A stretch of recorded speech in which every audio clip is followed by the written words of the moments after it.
అలాగే వేదిక ముందున్నటువంటి నిప్పు రవ్వలందరికీ యూటీఎఫ్ రాష్ట్ర సంఘం ఉద్యమ జేజేలు పలుకుతా ఉంది. చప్పట్లు వినపడటం లేదు. ఇక్కడే వినపడకపోతే సచివాలయంలో వినపడవు, ఇక్కడ కూడా కొట్టాల. ఈరోజు ఈ రాష్ట్ర ప్రభుత్వానికి యూటీఎఫ్గా ఉపాధ్యాయ సంఘాలుగా 2003 డిఎస్సి పాత పెన్షన్ సాధన సమితి పోరాట సమితి ఆధ్వర్యంలో ఈ రాష్ట్ర కూటమి ప్రభుత్వానికి ఒకే ఒక హెచ్చరిక.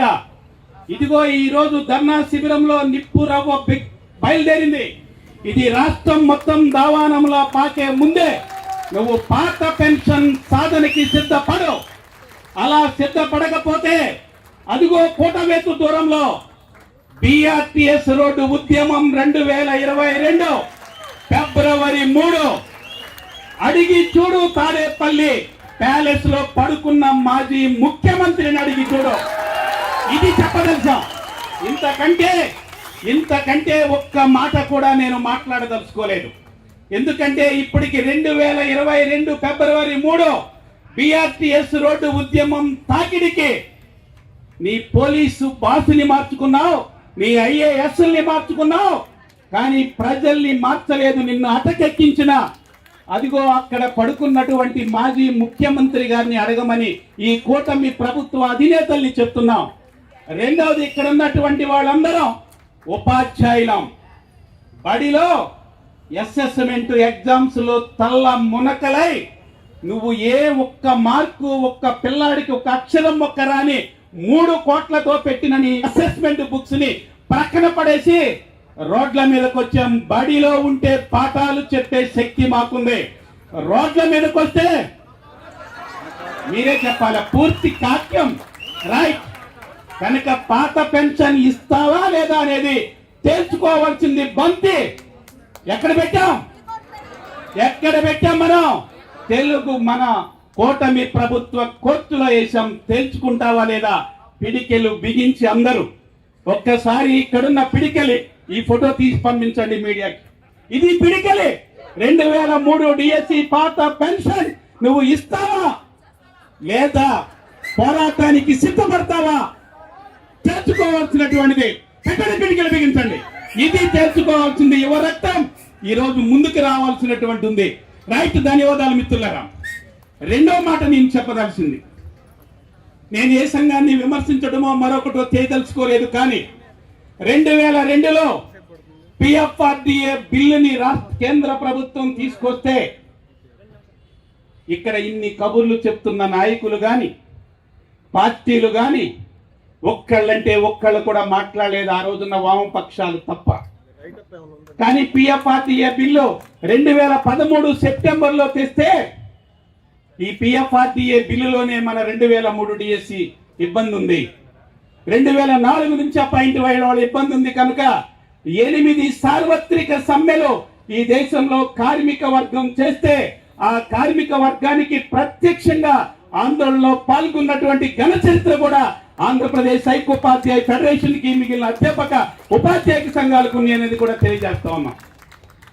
2003లో డిఎస్సి నోటిఫికేషన్ ఇచ్చి నియామకాలకు లేట్ అవుతుంటే ఆ రోజు రాష్ట్ర ప్రభుత్వం దగ్గర వీళ్ళందరికీ కూడా పాత పెన్షన్ వచ్చేటువంటి అవకాశాలు ఉండవేమో, ఖచ్చితంగా వీళ్ళందరికీ కూడా ప్రమోషన్స్ కంటే ముందు అపాయింట్మెంట్ ఇవ్వమని ఆ రోజు రాష్ట్ర ప్రధాన కార్యదర్శిగా ఉన్న ఎన్ నారాయణ గారు నిలదీసినటువంటి సంఘటన మీ పేపర్లో మీరు చూశారు. కనుక నేను ఆ జోలికి కూడా వెళ్ళదలుచుకోలేదు.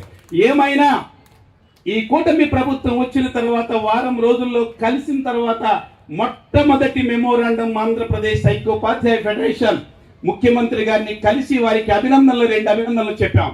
ఒక అభినందన ఏమంటే ఇక్కడ మొత్తం వరద ఏర్పడినప్పుడు మొత్తం కూడా మునిగినటువంటి సందర్భంలో దగ్గరుండి 30 రోజుల పాటు వరద బాధితులందరినీ ఆదుకోవడంలో మీరు యువకుల్లాగా పనిచేశారు. అలాంటి యువకులుగా ఉన్న మీకు మేము యూటీఎఫ్ రాష్ట్ర కమిటీ అభినందన తెలియజేస్తామని ముఖ్యమంత్రి గారికి చెప్పాం. రెండో మాట కూడా చెప్పాం.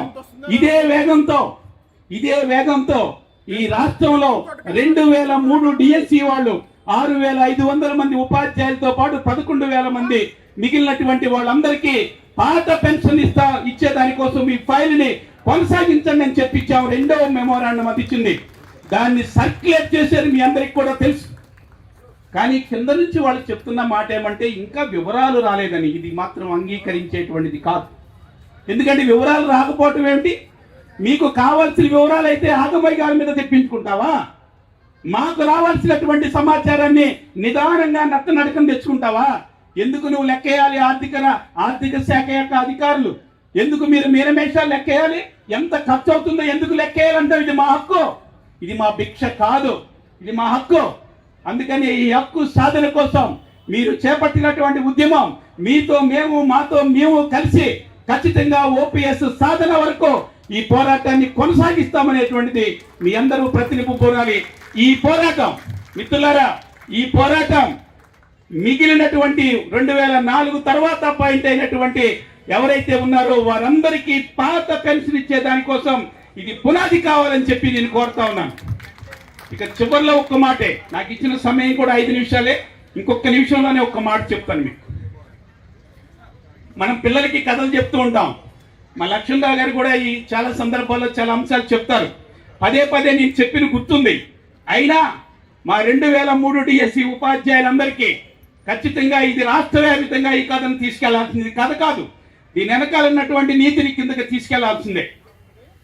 8వ తరగతి చదువుకునే పిల్లాడు, పైకి చేతులెత్తకండి, పైకి. 8వ తరగతి చదువుకునే పిల్లాడు, నానా నాకు ఎలక్ట్రికల్ అంటే కీ ఇస్తే నడిచే రైలు కావాలన్నాడట. కష్టపడి 500 రూపాయలు పెట్టి కొనుక్కొచ్చి తండ్రి ఇచ్చాడట.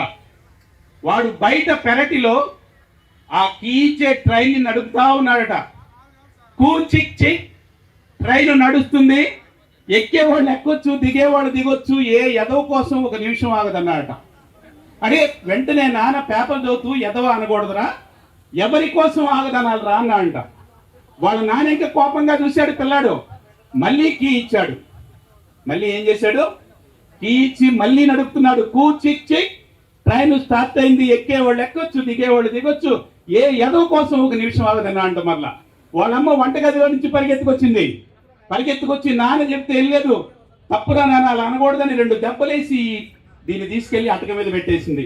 ఈ అటకను గుర్తుపెట్టుకోవాలి జాగ్రత్తగా. అటక మీద పెట్టేసిన తర్వాత పిల్లాడు అమ్మ దగ్గరికి వెళ్ళి నాన్న దగ్గరికి వెళ్ళి మళ్ళీ మారాన్ చేశాడు.